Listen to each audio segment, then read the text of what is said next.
It was the kind of October that poets get drunk over. The sky had that hazy copper glow, and the wind was soft and warm like a breath on your neck. The leaves on the maple trees in our front yard looked like they'd been set on fire. Scarlet, amber, golden, all glowing in the afternoon sun. Indian summer, they call it. That strange, lingering warmth that slips between the fingers of fall before winter can grip the land. I used to love it. Now it makes my skin itch. I was sitting on the back porch, just me and a lukewarm beer, watching the wind push through the trees like fingers ruffling hair. A week ago, I found the pregnancy test in the trash can, buried under some paper towels. Like she didn't want anyone to see it, but couldn't quite bring herself to throw it away properly. It wasn't mine. Couldn't be. I hadn't touched her in, I don't know, months? Maybe longer. Her name is Melissa, my wife. We've been together since I was 21 and dumb as hell, thinking that love was just a matter of holding hands through storms. Turns out, some storms are inside people and you can't hold hands through that. She was at work when I found it. I sat on the bathroom floor for almost an hour staring at that faint pink line on that stick. I Googled it 3 times to make sure it meant what I thought it meant. I didn't cry. I didn't yell. I didn't even move. I just sat there with my fists clenched so tight my knuckles turned white. When she came home, I watched her. I watched the way she hung up her purse like always. How she opened the fridge and made her usual protein smoothie. How she kissed me on the forehead without looking me in the eyes. I said nothing. That night I couldn't sleep. I kept looking at her, curled up in bed, her hair tangled like always, her lips slightly parted. And I hated myself because I still loved her. I still wanted to believe maybe, just maybe, it was some miracle mistake. Maybe I was wrong. But I wasn't. The next morning, while she was in the shower, I installed the hidden camera in the living room. Tiny thing, disguised as a wall charger. You can buy anything on the internet these days. I told myself it was just to be sure. But deep down I knew. I already knew. That was 5 days ago. Today I finally watched the footage. The first 2 days were boring. She came home, talked on the phone a little, ate dinner, watched Netflix. But on day 3, at 2:14 p.m., she brought someone home. He was tall, athletic, black hoodie, jeans. I didn't know him. They didn't talk much. She kissed him before they even made it to the couch. By the time I paused the video, my hands were shaking. Couldn't breathe. I ran to the bathroom and threw up. The beer, the sandwich, the little scraps of belief I'd been chewing on all week. They all came back up in one sour mess. I watched the rest of it later, in pieces. There were others. A man in a suit. A guy in construction gear. One of them wore cowboy boots and left them at the door like he planned on staying a while. I don't know how many. I lost count. Melissa doesn't know whose baby it is. I haven't told her I know. But I left her yesterday, packed a duffel bag, took my pickup, and drove out to my cousin Travis's cabin in the woods. I told her I needed to clear my head. She just nodded. Didn't even ask why. She's still in that house. The one we picked out together. The one I painted the walls in. The one where we laughed and fought and made love, before the silence settled between us like mold. It hurts. God, it hurts like hell. But I can't stay. And yet, I still love her. That's the worst part. That's what's eating me alive. I stayed in Travis's cabin 3 days longer than I planned. It's a weather-beaten thing, half sunk into a hill, surrounded by oaks that rattle when the wind hits them. No TV, no internet, just a wood stove, a mattress, and a cracked window that lets in the sounds of coyotes at night. It was quiet, the kind of quiet that presses on your ears until your own thoughts start shouting. Travis didn't ask questions. He's not the type. He just handed me a 6-pack and told me to shoot at the rusted cans behind the shed if I needed to blow off steam. I didn't.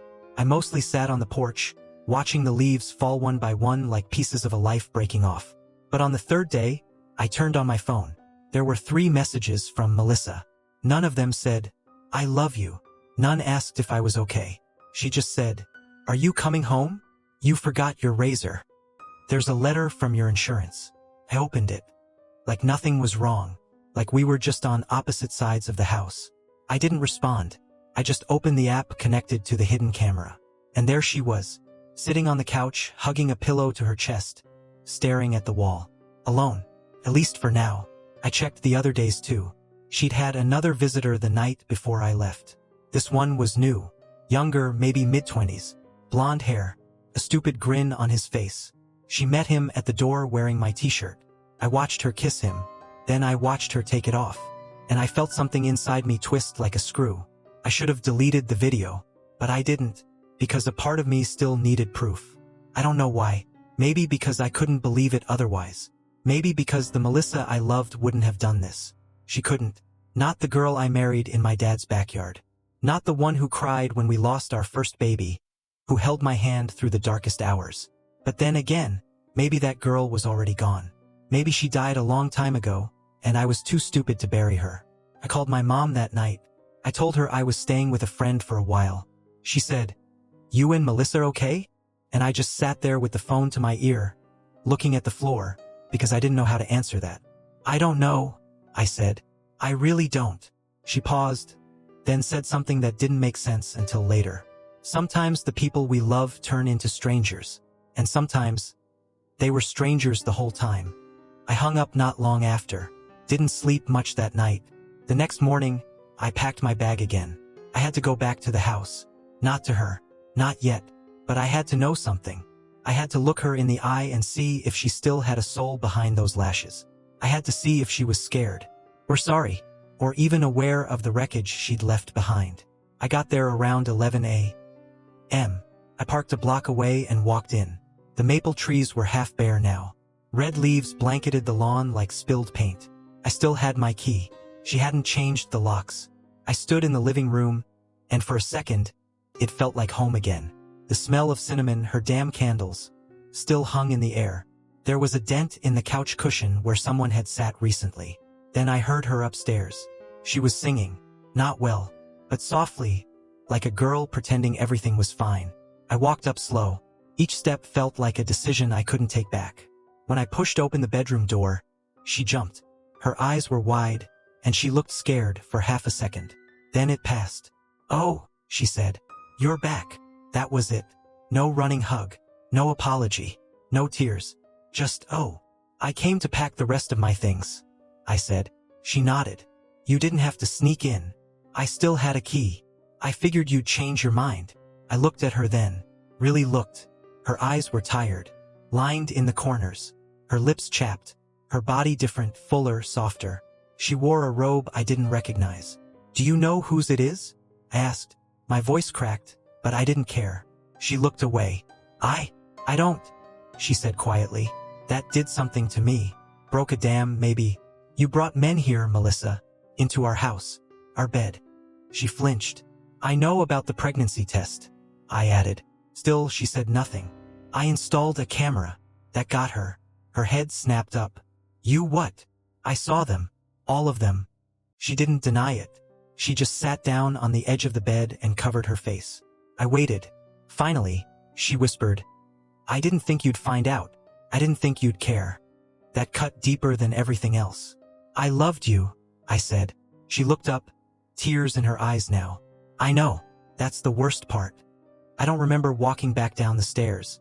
All I know is I ended up in the kitchen, leaning against the counter, staring at a half-empty bowl of apples like it held the answers I didn't get upstairs. She stayed in the bedroom, didn't follow me, didn't yell, just left me there, in the home we built, like a stranger who wandered in off the street. I stood there for a long time. The fridge buzzed. A fly knocked against the window pane. My chest ached with the pressure of all the things I wanted to scream but couldn't. And still, I didn't move. Then I saw the letter on the table. The one she said came from the insurance. I picked it up, unfolded it, skimmed the words, but it was nothing. Policy notice. Just another excuse she'd used to act like everything was still normal between us. Like a cracked dam could be patched with paperwork. I dropped the letter and walked out to the backyard. The grass was overgrown. The leaves hadn't been raked. The swing set I put up for the kid we never had stood crooked, one chain hanging loose. I sat on the edge of the deck and stared out at it, remembering the day I assembled it, sweating in the sun, full of hope. That was before everything got quiet between us. Before the dinners without conversation. Before the nights with our backs turned. Before she stopped kissing me good morning. Before I stopped asking why. I don't even know when we stopped trying. Maybe it was the miscarriage. Maybe it was when her job got bigger than both of us. Or maybe we just faded, like leaves turning brown, one slow shade at a time. I heard the sliding door open behind me. She stepped out, wrapped in a cardigan now, holding her phone like a lifeline. I don't know how to fix this, she said softly. I didn't look at her. There's nothing to fix. I know I messed up. Messed up? I laughed. I didn't mean to, but it came out harsh and cracked. Melissa, this isn't forgetting an anniversary. You cheated on me. With multiple men. In our house. And now you're pregnant by God knows who. She sat beside me, but not close. I didn't plan it this way. No one ever does. We sat in silence for a while. The trees rustled above us. Somewhere, a neighbor's dog barked. I loved you, she said, voice trembling. Maybe I still do. I shook my head. You don't do this to someone you love. I was lonely. We were both lonely. I looked at her then. Really looked. And for the first time, I didn't see the girl I married. I saw a woman I barely recognized. Someone who'd made her choices, knowing they'd burn everything down. And the strangest part? I still loved her. Even now. But I knew that love wasn't enough. You still don't know whose it is? I asked. She shook her head slowly. I'm 6 weeks. Maybe 7. It could be 3 different guys. I closed my eyes. It wasn't just betrayal anymore. It was chaos. And I couldn't live in it. I'm not coming back, I said finally. She didn't beg me to stay. She just nodded. Lips pressed tight. Eyes glistening. I didn't want to hurt you, she whispered. But you did. The wind blew leaves across the yard. One of them landed on her shoulder. She brushed it away like a thought she didn't want to carry. You should get tested, I said, standing. For everything. I already did. I'm clean. Good. That's something, at least. I walked inside and grabbed the last of my stuff. My shaving kit, a pair of boots, a flannel she used to steal when she was cold. She stood at the door as I left. Didn't say goodbye. Just stood there, arms wrapped around herself, watching me walk away. I didn't turn around. I didn't need to. I already knew she was crying. I drove for hours after leaving the house. No music. No destination. Just the hum of the engine and the dry wind rattling the last few red leaves hanging on the trees. Somewhere along the old highway between our town and the state line, I pulled over at a rest stop. One of those sad, concrete blocks in the middle of nowhere, with rusted vending machines and a payphone that probably hadn't worked since the 90s.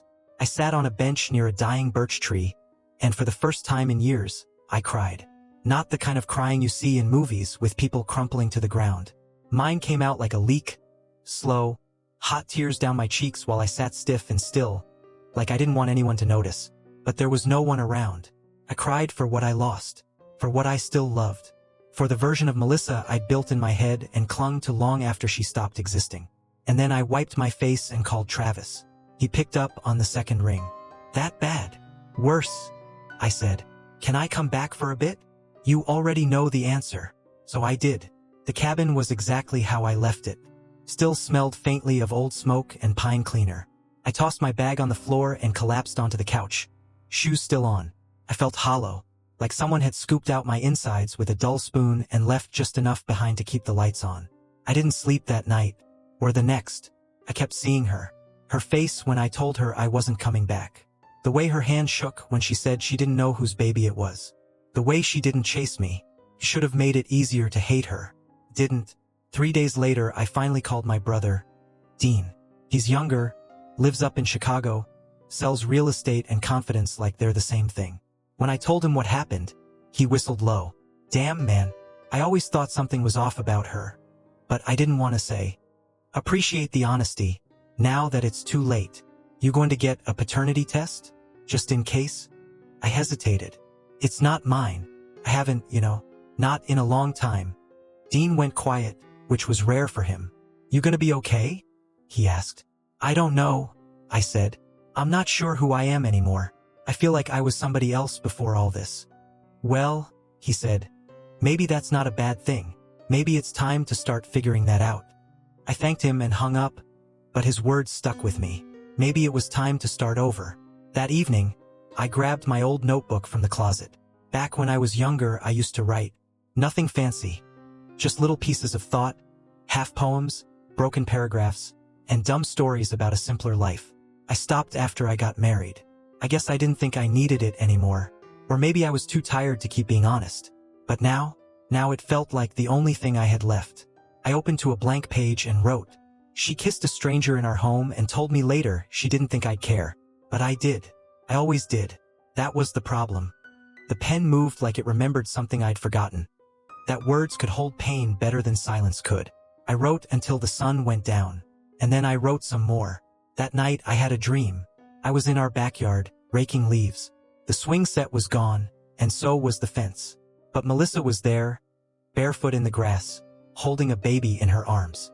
I couldn't see the baby's face, just the shape of it, small and wrapped in a blanket. She looked up at me and smiled. But it wasn't a smile of warmth. It was a smile full of distance, like she knew something I didn't. And I asked her, in the dream, "Whose is it?" She didn't answer. She just walked away. I woke up in a sweat. The sky was dark, and the cabin creaked in the cold.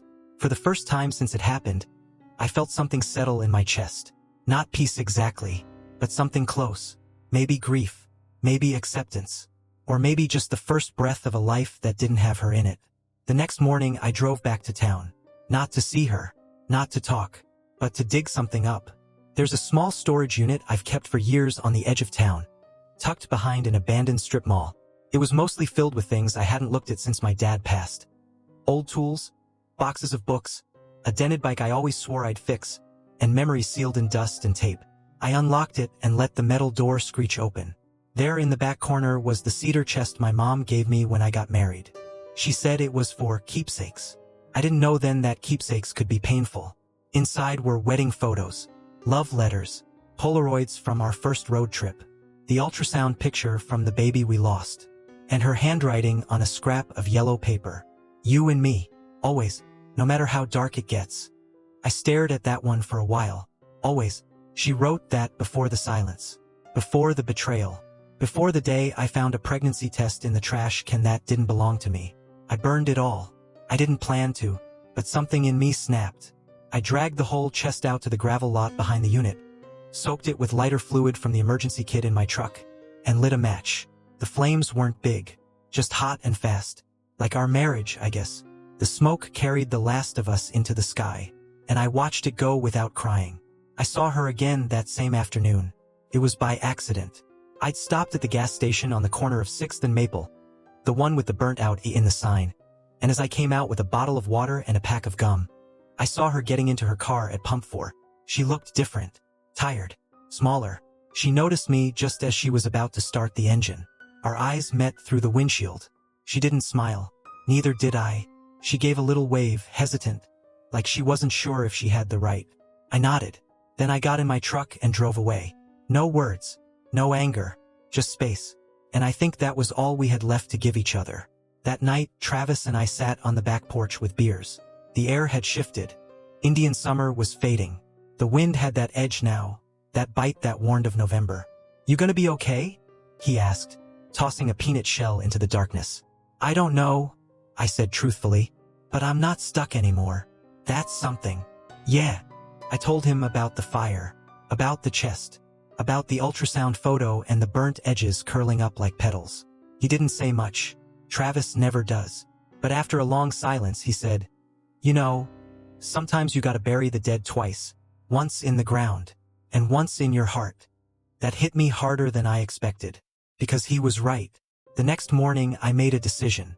I called a lawyer, not to punish her, not to drag her through the mud. I didn't have it in me, but I needed clarity, closure, and most of all I needed distance. The lawyer was kind. A woman named Carmen. Her voice was calm and steady. She listened to everything I said, didn't interrupt. When I finished, she asked gently, "Do you want a paternity test? Just to be sure?" I thought about it. About that 1% chance. That strange, impossible margin. "No," I said. "It's not mine. And the house. She can keep it. I don't want it anymore." "You're sure?" I didn't want walls soaked in lies and shadows. I wanted clean air and sunlight and a place that didn't smell like cinnamon and betrayal. "I'm sure." After I hung up, I drove out to the lake. The one where Melissa and I used to go before everything got complicated. The trees there were nearly bare now. Their reflections stretched across the still water like ghosts trying to remember themselves.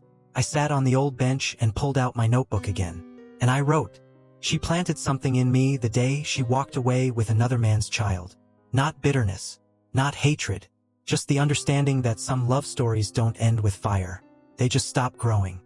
The wind carried that thought into the sky, and for the first time in weeks, I breathed without it hurting. 2 weeks passed. The trees had dropped most of their leaves by now, and the air had turned sharp. That golden warmth of Indian summer was gone.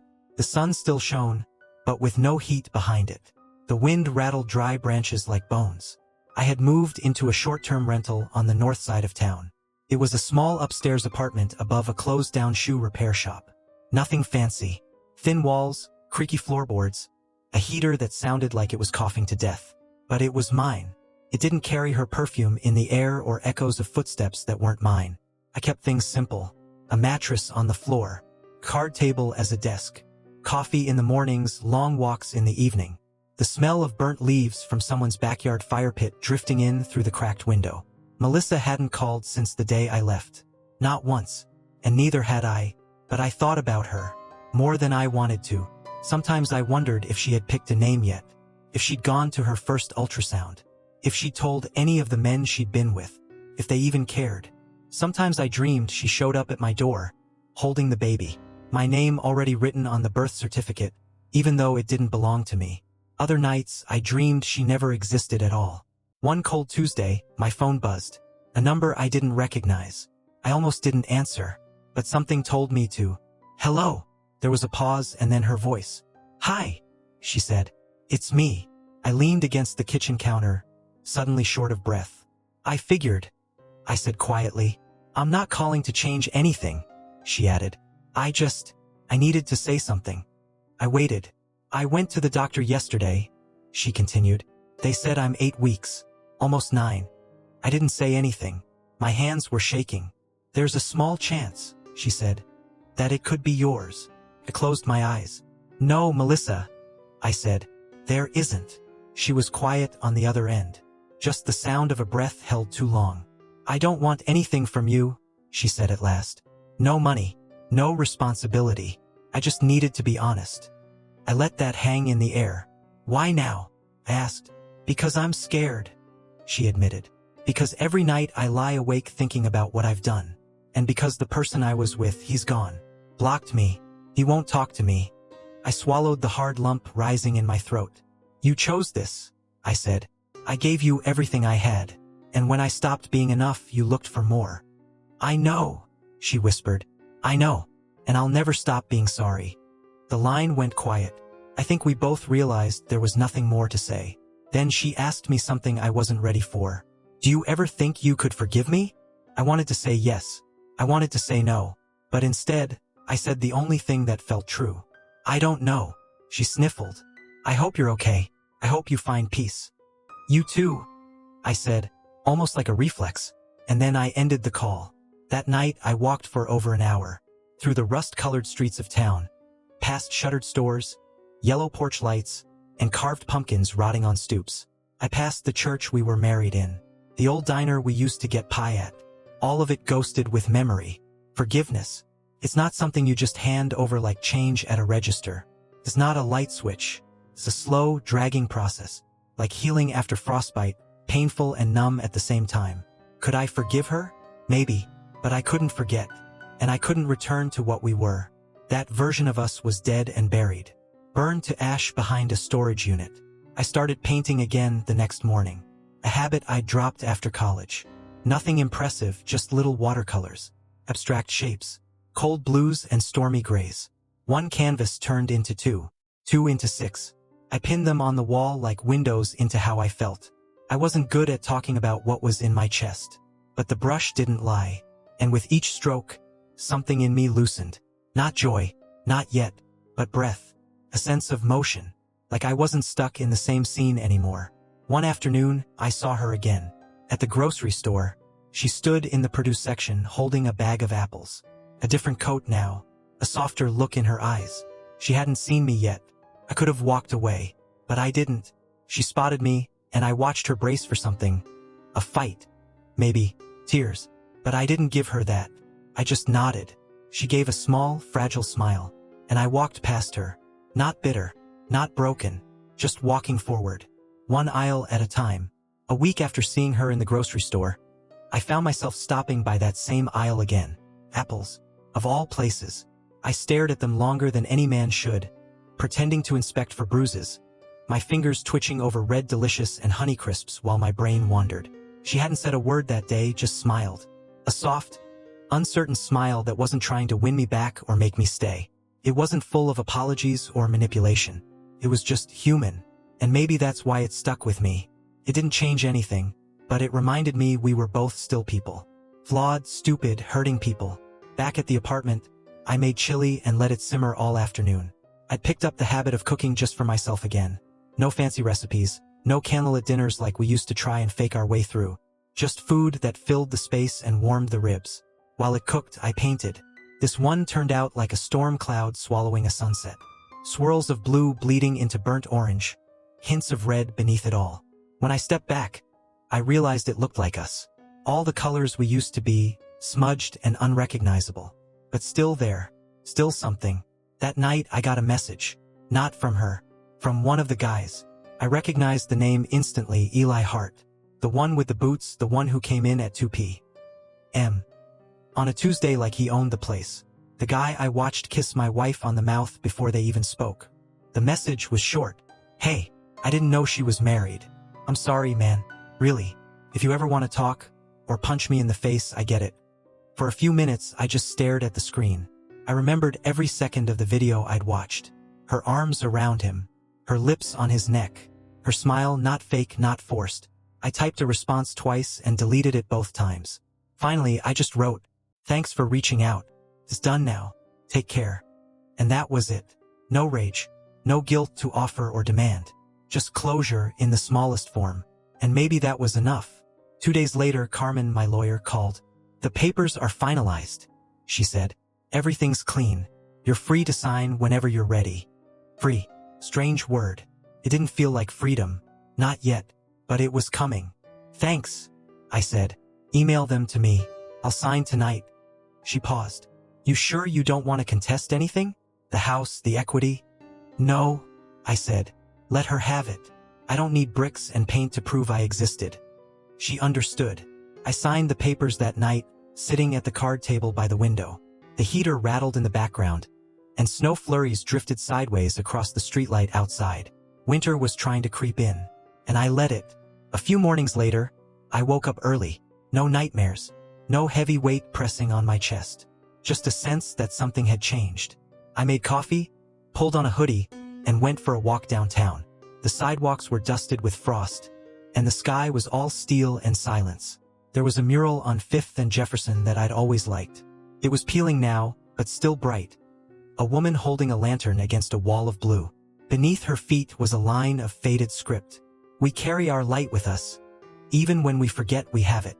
I stood in front of it for a long time, and I thought, maybe I still had mine, buried somewhere deep, not burning, but flickering, waiting. Back at the apartment, I found a letter had slipped under the door. No stamp, no envelope, just a folded piece of paper. It was from her, Melissa, written in that soft, looping handwriting I hadn't seen in months. "I won't ask for you back. I don't deserve that. I just wanted you to know that I'm keeping the baby. I'm gonna raise him on my own. And I'll be honest with him about everything. I think about you every day. And I know I'll never stop regretting what I did. I hope you find peace. I hope you find someone who sees you fully and stays. Thank you for loving me when I was still someone worth loving. I read it 3 times. Then I folded it again and tucked it inside my notebook, between the pages with the poem I wrote by the lake. Not because I forgave her, not because I still needed it, but because some things deserve to be remembered, even the ones that hurt. The first snow came that weekend. Not much, just a light dusting, barely enough to cover the rooftops. But it was enough to quiet the world. That soft, soundless blanket you only get when snow falls at night. I stood by my window in the dark, coffee in hand, watching the flakes drift down under the yellow glow of the street lamp. No cars, no footsteps, just stillness. It was the kind of stillness I used to crave when things were bad with Melissa. Back when we fought with our eyes and slept in different corners of the same bed. That silence between us had been suffocating. But this was different. This was peace. I went to church the next morning. Not for God exactly, just for the quiet. It was the little white chapel on Oak Street, the one we used to walk past every Sunday but never went inside. Melissa always said she wasn't religious. I wasn't either, not really. But now something pulled me in. There were only 6 people there, mostly older folks with weathered hands and soft eyes. I sat in the back, alone. The pastor talked about seasons, how winter strips things bare, how nothing grows without going through the cold first. I didn't cry, but my throat tightened when he said, even in the dead of winter, life waits beneath the surface. It doesn't disappear. It rests, prepares. After the service, I slipped out before anyone could speak to me. I wasn't ready for that, but I walked away feeling lighter. Back at the apartment, I found myself staring at the painting I'd started weeks ago, the one that looked like a storm swallowing a sunset. I picked up the brush again, added white, not much, just a little light at the center, bleeding through the blue, a suggestion of warmth, like the beginning of something. That night, I dreamed of her again, but it wasn't like the other dreams. No baby, no tears, no silence. This time, we were just sitting across from each other at a table outside some cafe in a city I didn't recognize. She looked older, so did I. We weren't angry. We weren't sad. Just people sharing space. She smiled and said, I think we turned out okay. And I said, eventually. Then I woke up, and I didn't feel hollow. The next day, I packed up my things. The apartment had served its purpose, but I didn't want to stay in town any longer. Everything here reminded me of her, of who I used to be. I wanted to start fresh, somewhere new, somewhere without echoes. I called Travis to let him know. Where you headed? He asked. Not sure yet, I said. West, maybe. He laughed. You always talked about Colorado. Yeah, I said. Might finally make it there. Keep in touch, man. I will. I hung up, loaded the last box into the truck, and stood there for a minute, watching my breath curl into the cold air, white and fragile. Then I slid behind the wheel and started driving. I didn't leave a note for Melissa. She didn't need one. The divorce was final. Her child would be born soon, and it wouldn't carry my name. There was nothing left between us but memory. But before I crossed the county line, I stopped at the overlook above Maple Hollow. The trees below were bare now, black branches scratching at the sky. I took out my notebook, tore out one page, and placed it under a rock at the edge of the hill. It said, I loved you, I grieved you, I forgive you, and now I'm gone. Then I got back in the truck, rolled down the window, and let the cold wind hit my face as I turned west.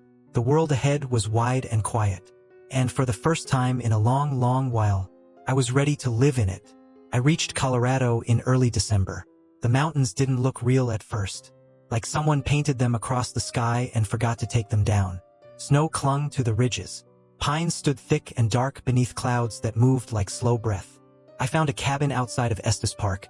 Nothing fancy, just a rental with a wood stove, a sloped roof, and a view of the valley that looked like it had never known heartbreak. I spent my mornings hiking through the cold, afternoons painting, evenings sitting by the fire with a book and silence that no longer hurt. Some nights I wrote, letters I never sent, words she'd never read, but they helped all the same. Around Christmas, a package arrived. No return address. Inside, a small, hand-knitted pair of baby socks. And a note. He was born last week. His name is Liam. I'm not asking for anything. I just thought you should know. He has your eyes. M. I read it twice, maybe 3 times, heart steady. Then I walked outside and looked up at the stars. The kind of cold that burned your lungs filled the air. I tucked the socks into my coat pocket and stood still. Not angry. Not grieving. Just full. Not because the baby was mine. I still knew he wasn't. But because somehow life had kept going. And I had too. 3 months passed. I started teaching art classes at the community center in town. Just a few people, mostly retirees, a couple of teenagers. I wasn't great at it, but I loved watching them find something in color the way I had. One of the kids painted a pine tree in 10 different shades of green and told me, "Nothing's ever just one thing." I nodded, because he was right. One Saturday, I took a trip into Denver. There was a gallery opening and my name was on the list. They'd accepted 2 of my pieces for the winter exhibition. One of them the painting I'd started the night I left her, the one with the storm swallowing the sun. They hung it in the back, near a tall window. It looked smaller on the wall than I remembered, but it still made people stop and stare. One woman came up to me after reading the title card. "When the leaves turn red," she said. "Is it about heartbreak?" "Yeah," I replied. "But also about letting go." She smiled. "It's beautiful." I looked at the canvas. At the reds and blacks and that soft white light in the middle I'd added at the very end. It used to be just pain, I said quietly. But now it's something else. A few days later I got a message. This one was unexpected. Not from Melissa. Not from Eli or Travis or Dean. It was from a woman named Grace. She'd taken my art class a couple of times. Quiet, kind, sharp-eyed, and always drawing mountain ridges in charcoal. Her message was simple. There's a coffee shop near the river that plays vinyl records and makes the best cinnamon rolls in town. Thought you might want to try it sometime. No pressure. Gee, I smiled. Typed back. I'd like that. That night, I sat by the fire with my notebook in my lap. Flipped past the old pages. The pain-soaked ones. The ones written in grief and guilt and ashes. And I turned to a new page. At the top I wrote, "Not every fire is meant to destroy. Some burn only to clear the way." Maybe she would always be part of my story. Maybe I'd always carry her name somewhere deep, like a scar. But scars don't hurt forever. Eventually, they just become part of who you are. And I had a lot of story left to live. So I closed the notebook, tossed another log on the fire, and watched the snow fall soft and silent across the pines, ready for whatever came next.